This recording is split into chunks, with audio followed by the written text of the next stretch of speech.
好听吗？好听。有听过图人乐团的版本吗？然后会不会觉得突然变得好有气质？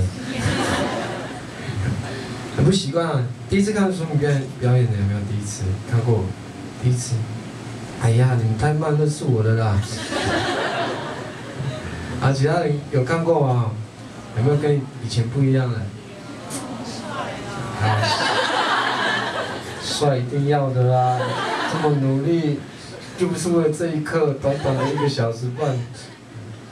有帅啊？还习惯吗？还习惯？我怕你们不习惯啊！突然觉得我跟你们很有距离感，有点偶像了，所以要离我越来越遥远了。啊，这次的表演其实还蛮妙的，因为我很开心可以跟我们这次的提琴的乐手，顺便也介绍一下大提琴手宋月，小提琴手方怡，包括贝斯阿丽，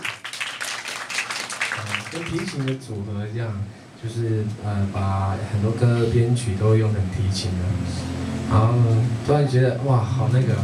我不知道跟他们刚刚合作的时候，我觉得好陈绮贞哦，爽健美茶之类的，就觉得这样的组合还蛮妙的，然后就歌就一直练，然后越编越多，就变成一个可以出来表演的一套，我觉得就叫森林系行为那样，然后还自己做了一座森林，虽然有点稀疏。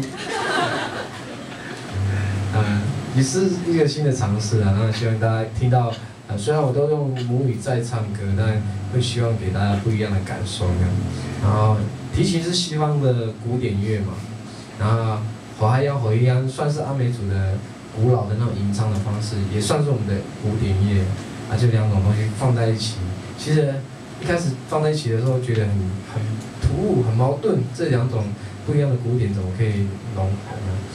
有一首歌就是我一开始觉得融合最奇妙的感觉的时候，就这首歌开始。